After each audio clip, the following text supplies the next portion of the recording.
దగ్గర రెయిన్ఫాల్ తక్కువ పడింది. 2.1% ఇప్పుడు కూడా రెయిన్ఫాల్ తక్కువ. పోయిన సంవత్సరం 18% సర్ప్లస్ రెయిన్ఫాల్ పడింది.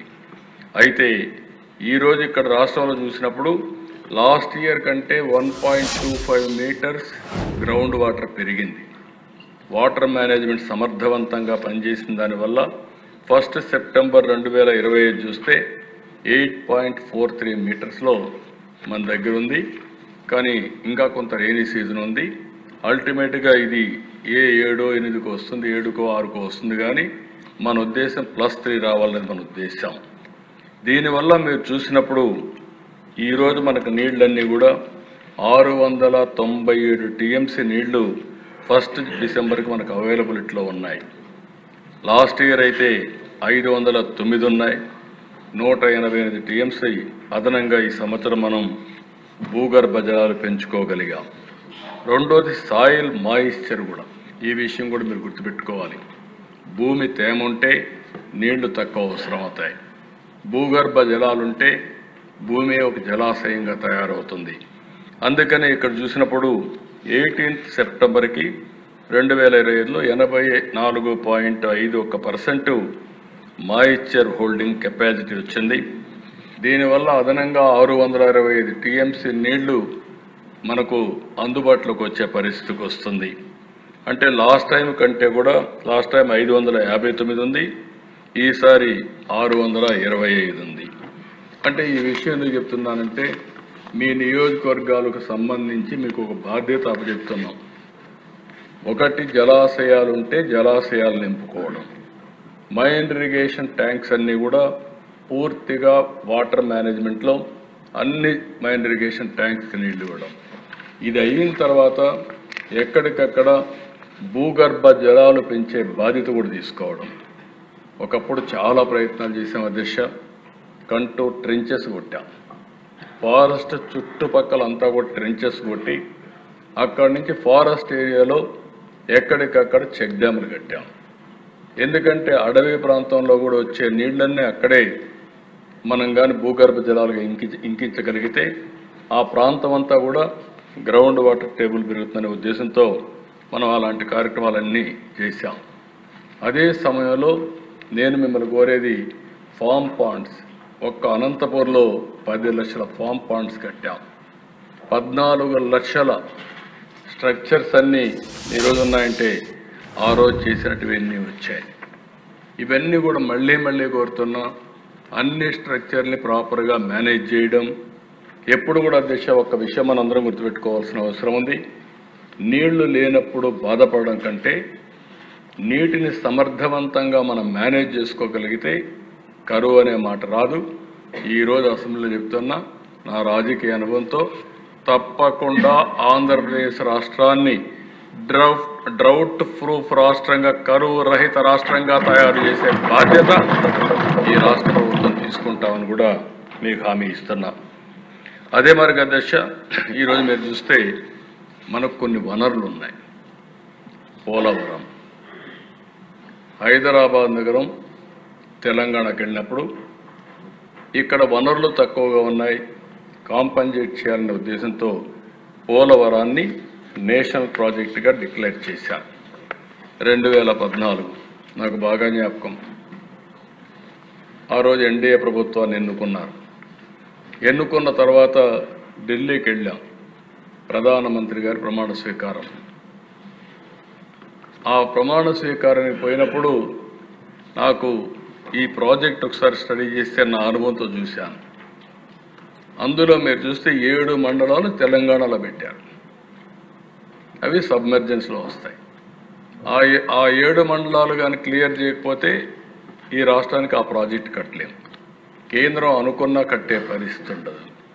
రెండోది అధ్యక్ష, ఈ 7 మండలాలు కట్ ఆఫ్ డేట్ ఉంది. ఆ రోజు జూన్ 2వ తారీఖున మనకు విభజన రోజు కట్ ఆఫ్ డేట్. ఆ రోజు దాటితే 2 రాష్ట్రాలు స్వయం ప్రతిపత్తి అంటే అటానమస్గా ఉంటాయి. ఆ తర్వాత ఏ నిర్ణయం తీసుకోవాలన్నా తెలంగాణ రాష్ట్రం ఒప్పుకోవాలి.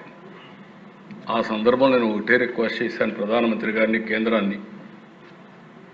నేను ఇది కూడా మీరు చేయకపోతే నేను ప్రమాణ స్వీకారం చేసి అపహాస్యం కావడానికి సిద్ధంగా లేను. ఈ 7 మండలాలు ఇవ్వకపోతే నేను ప్రమాణ స్వీకారం చేయనని చాలా స్పష్టంగా చెప్పాను. చరిత్రలో ఎప్పుడూ జరగని విధంగా మామూలుగా మనం అందరం ముందు ఎన్నికవుతానే మంత్రులు అవుతారు, పార్లమెంటు సమావేశమై బిజినెస్ స్టార్ట్ అవుతుంది. కానీ ఆ రోజు పార్లమెంట్ సమావేశానికంటే ముందు ఆర్డినెన్స్ తీసుకొచ్చి ఆ ఆర్డినెన్స్ ఇచ్చిన తర్వాత పార్లమెంట్ సమావేశాలు పెట్టారంటే ఈరోజు ఆ ప్రాజెక్టు పూర్తి అయిందంటే ఆ రోజు ఎన్డీఏ ప్రభుత్వం చొరవ తీసుకున్నారు కాబట్టి అయింది తప్ప దానికి మనస్ఫూర్తిగా ఇప్పుడు కూడా నేను ప్రధానమంత్రి నరేంద్ర మోడీ గారిని అభినందిస్తున్నానని చెప్పి తెలియజేస్తున్నాను. ఆ డెసిషన్తో దిశ ఈరోజు ఈ ప్రాజెక్టు ముందుకెళ్ళింది. చాలా సమస్యలు ఉన్నాయి ఆ ప్రాజెక్టులో, మామూలు సమస్యలు కాదు. ల్యాండ్ ఎక్విజిషన్ సమస్యలు, కాంట్రాక్టర్ లిటిగేషన్, దారిలో రైట్ మెయిన్ కెనాల్లో లిటిగేషన్, ఇవన్నీ కూడా 1 by 1 అన్నీ అధిగమిస్తూ వచ్చాం. 2013కి మీరు చూస్తే 72% పూర్తి చేశాం. 19కి 2019కి 72% పూర్తి చేసి డయాఫామ్ వాల్ 100% చేశాం. స్పిల్వే 100% చేశాం. స్పిల్వే కాంక్రీట్ 82% చేశాం. ఫ్యాబ్రికేషన్ ఆఫ్ గేట్స్ 100% చేశాం. ఇంకో పక్క 75% స్పిల్ ఛానల్ వర్క్స్ అయినాయి. 70% కాఫర్ డ్యామ్ వర్క్స్ అన్ని పూర్తయినాయి. 80% అది పవర్ హౌస్ ఎక్స్క్లేవేషన్ వర్క్స్ అన్ని పూర్తయినాయి. ఆర్ఎంసి 100% చేసి 88% ఎర్త్ వర్క్, లైనింగ్ అన్నీ కూడా మనం పూర్తి చేసి స్ట్రక్చర్స్ అన్ని పూర్తి చేసాం. అదే మరి ఎల్ఎంసి 91% పూర్తి చేసి ఎర్త్ వర్క్ 70%, లైనింగ్ 56% పూర్తి చేశాం. కానీ ఒక్కసారి మీరు చూస్తే దేశం 32,215 క్యూబిక్ మీటర్లు కాంక్రీట్ ఒకే రోజు చేసి గిన్నిస్ రికార్డు కూడా ఎక్కాం. ఇవన్నీ చేసిన తర్వాత దురదృష్టం 2019 ఎన్నికల్లో ఓడిపోయినప్పుడు వీళ్ళు చేసిన విన్యాసంతో మొత్తం ప్రాజెక్టే మళ్ళా ముందుకొచ్చే పరిస్థితికి వచ్చింది. ఆ రోజు మీరు చూస్తే 19-24 దిశ మొత్తం వీడు ఖర్చు పెట్టింది సివిల్ వర్క్స్ పైన 3.84%, ల్యాండ్ ఎక్విజిషన్ ఆర్ఆర్ పైన 3.88%. ఈరోజు మళ్ళీ మనం వచ్చిన తర్వాత దీన్ని లైన్లో పెట్టాం. ఈరోజు గర్వంగా చెప్తున్నా 86.1% సివిల్ వర్క్స్ పూర్తయినాయి. R&R కూడా పూర్తి చేస్తున్నాం. 2027 డిసెంబర్ నాటికి పూర్తి చేసి జాతికి అంకితం చేసే బాధ్యత ఈ ప్రభుత్వం తీసుకుంటాం. ఇక్కడ దిశ కొన్ని విషయాలు కూడా మనకు సమస్యలు ఉన్నాయి. వీళ్ళు ఒకసారి చూస్తే ఈ పనులు చేయకపోతే పోయారు. కానీ డయాఫామ్ వాల్ అయితే 400 కోట్ల రూపాయలతో డయాఫామ్ వాల్ పూర్తి చేస్తే 2 సీజన్లో పూర్తి చేస్తే వీళ్ళు వచ్చిన తర్వాత ఒక్కొక్కసారి అసమర్థ ప్రభుత్వం వస్తే ఏం జరుగుతుందని ఒక ఉదాహరణ, డయాఫామ్ వాల్ పూర్తిగా కొట్టుకోబోయే పరిస్థితి వచ్చింది. ఎక్స్పర్ట్స్ అంతా అధ్యయనం చేశారు, ఇంటర్నేషనల్ ఎక్స్పర్ట్స్ అధ్యయనం చేశారు. పోలవరం చాలా ఫెరోషియస్ ప్రాజెక్ట్. అది ఓసారి 500 టీఎంసీ నీళ్లు ఒకేసారి వస్తాయి. అంటే ఇంత పెద్ద ప్రవాహం వచ్చే ప్రాజెక్ట్ ఏది ఉండదు. అంత ఉధృతంగా వచ్చినప్పుడు ఎలాంటి చిన్న లోపం ఉన్నా మళ్ళీ దెబ్బతింటామనే ఉద్దేశంతో వాళ్ళు మళ్ళీ కొత్తగా డయాఫామ్ వాల్ చేయమంటే ఆ డయాఫామ్ వాల్ ప్రారంభించాం. నేను చెప్పడం కాదు అధ్యక్ష, ఈ డయాఫామ్ వాల్ సరిగా చేయలేదని చెప్పి హైదరాబాద్ ఐఐటి చాలా స్పష్టంగా రిపోర్ట్ ఇచ్చారు. కేంద్రం చాలా స్పష్టంగా మీరు అనవసరంగా కాంట్రాక్టులు మారుస్తున్నారు, మనుషులు మార్చేస్తున్నారు, ఈ ప్రాజెక్ట్ చాలా ప్రమాదమైన ప్రాజెక్టు, ఇలాంటి సమయంలో సున్నితమైన ప్రాజెక్ట్ని ఈ విధంగా చేయడం మంచిది కాదు, వెయిట్ చేయమని చెప్పినా వినకుండా ఇష్టానుసారంగా చేసి కడాన దాన్ని మునిగిపోయే పరిస్థితి వస్తే ఇప్పుడు 400 కోట్లతో కట్టిన డయాఫామ్ వాల్కి 1000 కోట్లు ఖర్చు పెట్టే పరిస్థితికి వచ్చాం. అదనంగా 1000 కోట్లు అయింది. టైం అంతా ఇదైంది. వచ్చిన తర్వాత ఇప్పటికి మళ్ళీ స్పీడప్ చేసి 52% పూర్తి చేశాం. డిసెంబర్ 25 నాటికి డయాఫామ్ వాల్ పూర్తవుతుందని ఈ హౌస్ ద్వారా రాష్ట్ర ప్రజానీకానికి విజ్ఞప్తి చేస్తున్నానని కూడా నేను మీకు తెలియజేస్తున్నాను. అన్ని పనులు కూడా ముందుకు తీసుకుపోతున్నాం. ఇంకొక పక్కన మీరు ఆలోచిస్తే left main canal, Uttarandhra Sujala Sravanthi, దీనివల్ల వంశధార వరకు ఈ నీళ్లు పోయే అవకాశం వస్తుంది. అలాంటి ప్రాజెక్ట్ని ఈ సంవత్సరం మళ్ళీ స్ట్రీమ్లైన్ చేసిన తర్వాత 960 కోట్లతో టెండర్లు పిలిచాం. ఇది 75% వర్క్లు కూడా పూర్తయినాయి. తొందరలోనే దీన్ని పూర్తి చేసి ఉత్తరాంధ్రకు నీళ్ళు ఇచ్చే బాధ్యత ఈ ప్రభుత్వం తీసుకుంటాం. అక్టోబర్లోనే అనకాపల్లి వరకు ఈ నీళ్లు పాయకరావుపేట అనకాపల్లి వరకు ఈ నీళ్లు తీసుకుపోయే బాధ్యత తీసుకుంటామని చెప్పి కూడా నేను మీకు తెలియజేస్తున్నా. అదే మరి అధ్యక్ష, 1,00,000 ఎకరాలకు గాను 87,000 ఎకరాలు ల్యాండ్ అక్విజిషన్ చేశాం. అదే మరిగా ఒకేసారి 894 కోట్ల రూపాయల ప్రాజెక్టు డిస్ప్లేస్డ్ ఫ్యామిలీస్ డబ్బులు ఇచ్చాం. అన్నీ కూడా సిద్ధం చేసి వీలైనంత తొందరలో, అంటే నేను చెప్పిన ప్రకారం 2027కి ఇది పూర్తి చేస్తాం. ఈ పనులన్నీ మీరు చూసినప్పుడు మీకు ఒక ఐడియా వస్తుంది. ఇది new diaphragm wall works are in progress, ground improvements by vibro compaction works are అన్నీ కూడా ప్రోగ్రెస్లో ఉన్నాయి. నెక్స్ట్ పిక్చర్, ఇది ఇంకొక వ్యూ అధ్యక్ష. ECRF dam gap 1 rockfill embankment works are in progress. ఇది coffer dam buttress works completed. Next, ఇది కూడా canal exploration in deep cut portion 112 నుంచి 113 కిలోమీటర్లు Polavaram left main canal. Next, ఇక్కడ మీరు ఒకసారి చూస్తే అధ్యక్ష, లెఫ్ట్ మెయిన్ కెనాల్ పూర్తవుతుంది. రైట్ మెయిన్ కెనాల్ మీరు చూసినప్పుడు పట్టిసీమ లిఫ్ట్ ఇరిగేషన్. ఇది ఓసారి అనిపిస్తుంది అధ్యక్ష, కొంతమంది ఎన్ని విధాలు అడ్డం పడతారో ఇది ఒక ఉదాహరణ. నేను వాళ్ళ మాటలు కూడా మీకు ఒకసారి వినిపిస్తాను. ఆ రోజు అధ్యక్ష, పోలవరం రావడానికి 4-5 ఏళ్ళు పడుతుంది. కానీ కృష్ణా డెల్టాకు నీళ్లు లేవు, రాయలసీమకు నీళ్లు లేవు. ఈ ప్రాజెక్ట్ని 1425 కోట్లతో పోలవరం రైట్ మెయిన్ కెనాల్కి మనం ఆ రోజు కనెక్ట్ చేశాం. అది మీరు చూస్తే 1 TMC నీళ్ళని కనెక్ట్ చేశాం. ఈ 10 సంవత్సరాల్లో 439 TMC నీళ్లు కృష్ణా డెల్టాకు తీసుకొచ్చాం. ఇక్కడ వాడే నీళ్ళన్నీ శ్రీశైలంలో పొదుపు చేసి అక్కడి నుంచి రాయలసీమకు అంద్రి, నీవా, గాలేరు, నగిరి, లేకపోతే రాయలసీమ అంతా నీళ్లు వచ్చాయంటే ఇక్కడ పొదుపు చేసిన నీళ్లు అక్కడ రిలీజ్ చేశాం. దానివల్ల రాయలసీమ బ్రహ్మాండంగా ముందుకు వచ్చే పరిస్థితి వచ్చింది. నెక్స్ట్, ఇది ఆ రోజు ఇనాగ్రేట్ చేసిన ప్రాజెక్ట్ ఇది.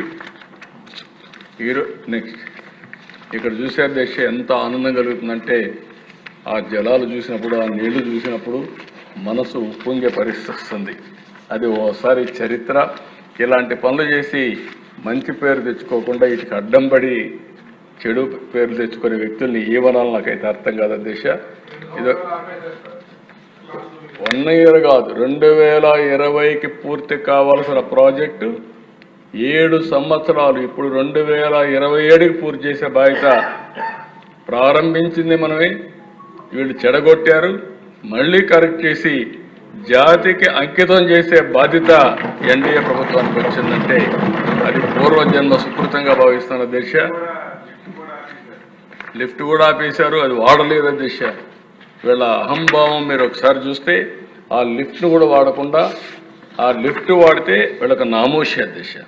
మీరు చూస్తే 21 అధ్యక్ష 1.6 TMC వాడారు, 22 వాళ్ళ, 23లో కరువు వస్తే ఇంకా వాడకపోతే తంతారనే ఉద్దేశంతో 55 TMC తీసుకొచ్చారు. అంటే ఒక భేషజం అధ్యక్ష. అంటే ప్రభుత్వ ఆస్తులు ఇది. ప్రభుత్వ ఆస్తులు పెట్టుబడులు పెట్టిన తర్వాత దుర్వినియోగం చేసే అధికారం ఎవరికీ లేదు. వీళ్ళకేంటి, అది కానీ వాడితే నాకు పేరు వస్తుంది, నాకు పేరు రాకూడదంటే దాన్ని వాడకుండా ఉండాలి. అందుకని అధ్యక్ష, ప్రజా వేదికను కూల్చారంటే అది శాశ్వతంగా అట్లనే గుర్తుంటుంది. విధ్వంసంతో ప్రారంభించారు, విధ్వంసంతోనే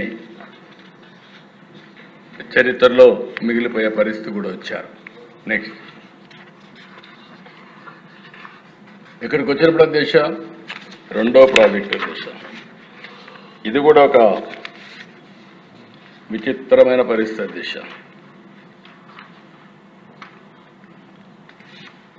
అందిరి నీవా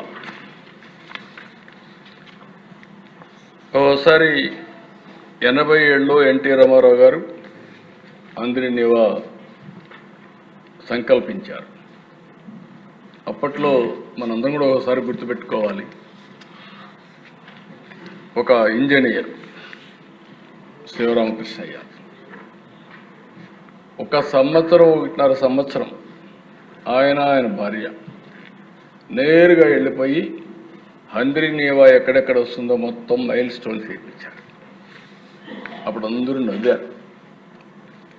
ఈరోజు దేశ 738 కిలోమీటర్లు మారాల నుంచి నేరుగా మల్యాల నుంచి నేరుగా కుప్పానికి నీళ్లు తీసుకొచ్చి నిన్న పూర్తి చేశామంటే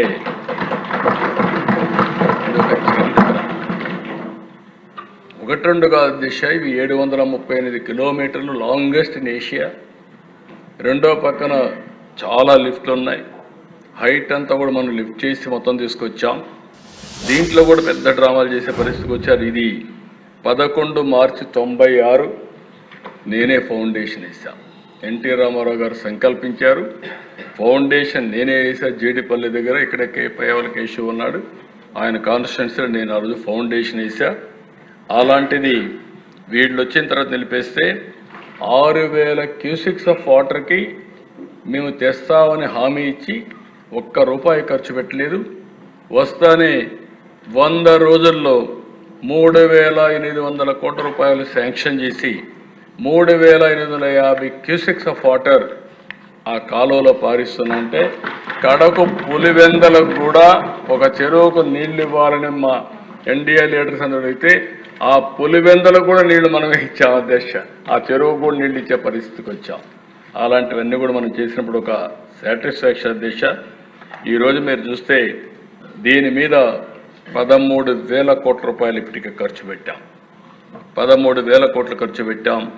40 టీఎంసీ నీళ్లు తీసుకొచ్చే పరిస్థితి వస్తుంది. 498 మైన్ ఇరిగేషన్ ట్యాంక్స్కి నీళ్లు ఇస్తున్నాం.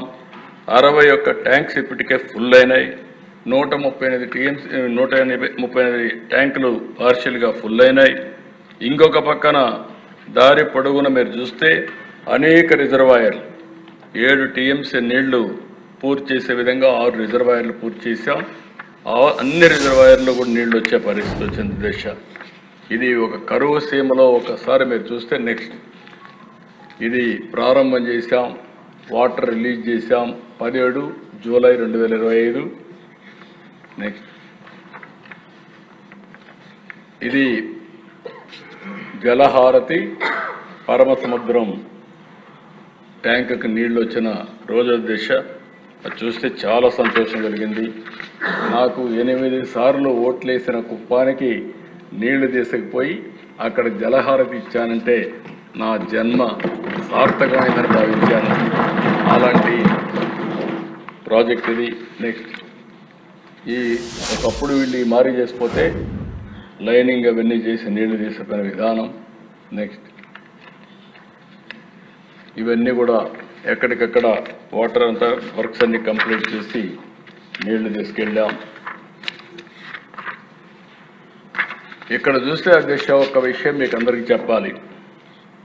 1924 చాలా భయంకరమైన పరిస్థితి. కెనాల్స్ ఏవి మెయింటైన్ చేయలేదు, ₹1 ఖర్చు పెట్టలేదు. బండ్స్ సరిగా మెయింటైన్ చేయలేదు. ఫ్లడ్ బ్యాంక్స్ అన్నీ దెబ్బతిన్నాయి, స్లూయిస్ దెబ్బతిన్నాయి, గేట్లు దెబ్బతిన్నాయి, ట్రైన్స్ అన్నీ కూడా పూడికి దీక. చాలా వరకు కోస్టల్ ఏరియాలో అయితే ఎక్కడికక్కడ వరదలు పడితే ముంపు గురయ్యే పరిస్థితి. ఇవన్నీ కాకుండా దేశ పించ అన్నమయ్య ప్రాజెక్టులు కొట్టుకోబోతే వాళ్ళని పరామర్శించిన పరిస్థితి. గుండ్లకమ్మ పులిచెంతల గేట్లు పోతే ఒకసారి గుండ్లకమ్మ గేటు పోతే సరిగా డబ్బులు ఇవ్వకపోతే రెండోసారి టెండర్ పిలిస్తే కాంట్రాక్టర్ రాని పరిస్థితి. అంటే గేటు కూడా కాంట్రాక్టర్ రాలేదు. అంటే బకాయిలు పెట్టి మీరు ఇవ్వరు, ఈ ప్రభుత్వం పైన మాకు నమ్మకం లేదని రాని పరిస్థితి. ఇలాంటివన్నీ కూడా ఇంకొక పక్కన మనం వస్తానే మీరు చూస్తే చాలా బ్యాక్ లాగ్ ఉందండి. అప్పుడు చేయని పనులన్నీ ఇప్పుడు చేసే పరిస్థితికి వచ్చాం. వస్తానే 796 వర్కులు 80 కోట్ల రూపాయలు ఖర్చు పెట్టి పూర్తి చేశాం. 7174 వర్కులు 345 కోట్లు పూర్తి పెట్టి వర్క్ స్టార్ట్ చేసి కంప్లీట్ చేశాం వేరియస్ స్టేజెస్లో.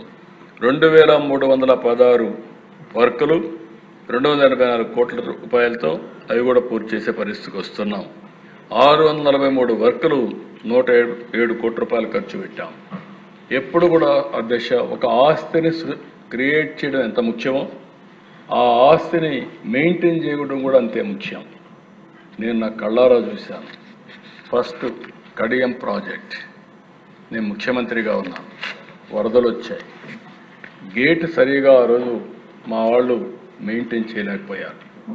వరద వస్తే గేట్లు తీస్తే గేట్ రాలేదు. గేట్లు రాకపోతే ఆ నీళ్లన్నీ కూడా ప్రాజెక్టుల పైన ప్రవహించాయి. పెద్ద పెద్ద చెట్లు, అడవి ప్రాంతం అది, చెట్లన్నీ వచ్చాయి. ఆ చెట్లన్నీ కూడా ఆ ప్రాజెక్టు మీద దూకెళ్లే పరిస్థితికి వచ్చింది. అది చూసినప్పుడు నాకు అనిపించింది, ఒక మాన్యువల్ తయారు చేశాం. అప్పటి నుంచి గేట్లు ఎట్లా మెయింటైన్ చేయాలి, డ్యామ్ ఎట్లా మెయింటైన్ చేయాలి, మెయింటెనెన్స్ ఎట్లా పెట్టాలని అన్ని వర్కులకు కూడా డబ్బులు పెట్టి అక్కడి నుంచి ఒక మాన్యువల్ తయారు చేశాం. అలాంటిది 5 సంవత్సరాలు మొత్తం ఇవన్నీ కూడా మెయింటైన్ చేయకుండా చాలా ఇబ్బందులు కలిగిస్తే మొన్న తుంగభద్ర డ్యామ్ 33 గేట్లు దెబ్బతిన్నాయి. ఆ 33 గేట్లన్నీ కూడా ఇక్కడ కన్నయ్య ఉంటే పంపించాం. ఆయన అడ్డం పడి మొత్తం అన్ని చేశాడు. అయినా కూడా 22 టీఎంసీ నీళ్లు పెట్టుకోలేకపోతున్నాం. నెక్స్ట్ సీజన్కి అవి కూడా పూర్తి అవుతాయి. ఇంకొక పక్కన శ్రీశైలం డ్యామ్ 204 కోట్లతో స్పిల్వే ప్రొటెక్షన్ కోసం వర్కులకు టెండర్ పిలిచాం. అవి కూడా తొందరలోనే కంప్లీట్ చేస్తాం. ఇంకొక పక్కన మన